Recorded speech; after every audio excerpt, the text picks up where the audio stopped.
गुजरात के खिंची चौहान व चांपानेर के चौहानों की वीर गाथा। चौहान राजपूतों की एक मुख्य शाखा खिंची है। खिंची चौहानों का इतिहास बड़ा गौरवमयी रहा है। इन्होंने अपने बाहुबल से कई रियासतों, राज्य व ठिकानों आदि की स्थापना की है। इसी क्रम में खिंची चौहानों की एक शाखा गुजरात पहुंची और बड़ी बड़ी रियासतों की स्थापना की। इनमें छोटा उदयपुर, बारिया व रेवाकांठा इनकी बड़ी रियासतें रही है। इसके अलावा इनकी बहुत सी छोटी मोटी ताल्लुकदारी, जागीरें व ठिकाने आदि रहे हैं। गुजरात में खिंची चौहानों ने सबसे पहले पावागढ़ के पास चांपानेर नामक राज्य की स्थापना की और फिर यहीं से निकलकर इन्होंने अपनी दूसरी रियासतों की स्थापना की। पृथ्वीराज चौहान का एक वंशज खेंगार सिंह मालवा में चले गए। वहां इन्होंने गढ़गागरों राज्य की स्थापना की। इनके वंश में अचलदास खिंची हुए, जो बड़े प्रतापी राजा थे। बाद में इन पर सुल्तान होशंग शाह ने आक्रमण कर दिया और गढ़गागरों का राज्य ले लिया।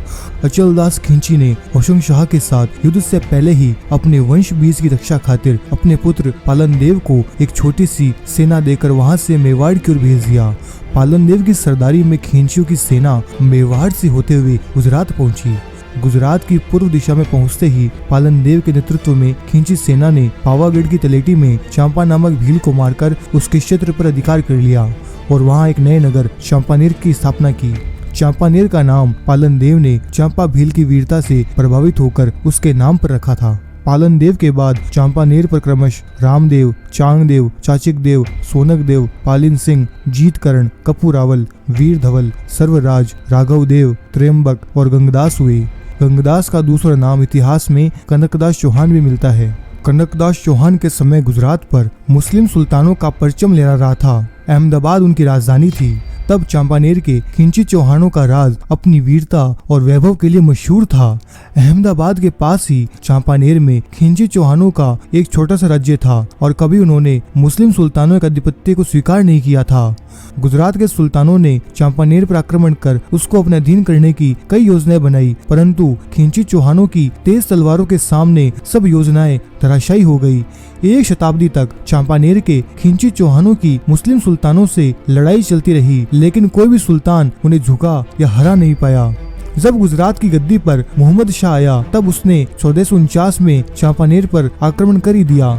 चांपानेर पर तब कनकदास चौहान और गंगदास चौहान का राज्य था। सुल्तान के आक्रमण की खबर सुनते ही उन्होंने अपनी सेना को तैयार किया और बड़ी बहादुरी से उनका सामना किया।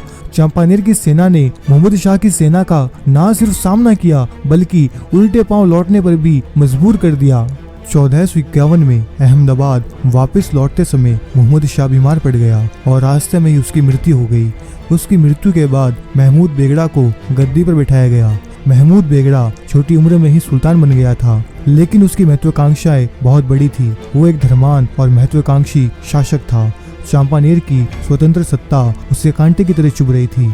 महमूद बेगड़ा अपने सभी विरोधियों और दुश्मनों को खत्म कर मजबूत सत्ता जमाने में कामयाब हो गया था। अब उसकी नजर चांपानेर पर थी। उस वक्त चांपानेर में कनकदास चौहान के पुत्र रावल जय सिंह चौहान की सत्ता थी।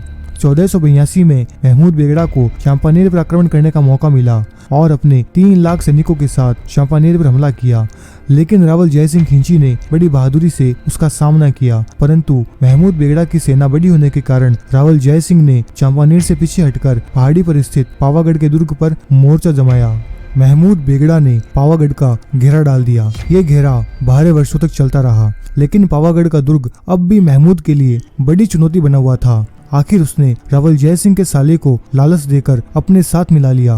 रावल जय सिंह को अपने साले पर बहुत ज्यादा विश्वास था, इसलिए गढ़ की चाबियां उनको सौंप रखी थी। लेकिन उनके साले ने विश्वासघात करते हुए महमूद बेगड़े के साथ मिलकर किले के दरवाजे खोलकर महमूद और उसकी सेना को किले में प्रवेश करवा दिया।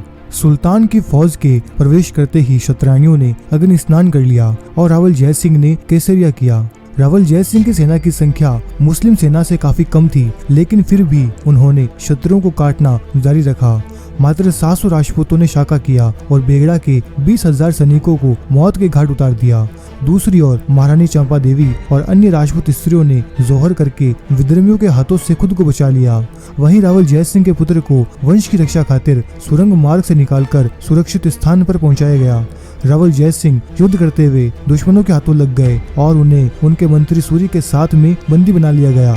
इसके बाद महमूद बेगड़ा ने रावल जय सिंह और उनके मंत्री सूरी को इस्लाम धर्म स्वीकार करने पर न केवल जीवन दान बल्कि राज्य वापस देने का भी प्रलोभन दिया, लेकिन उनके इनकार करने पर करीब 5 महीनों तक रावल जय सिंह और उनके मंत्री सूरी को घोर यातनाएं देकर इस्लाम कबूल करने का दबाव डाला गया, लेकिन उन्होंने इस्लाम स्वीकार नहीं किया। उसके बाद में उनके अंग और सिर छेद कर हत्या करने का फरमान सुनाया गया।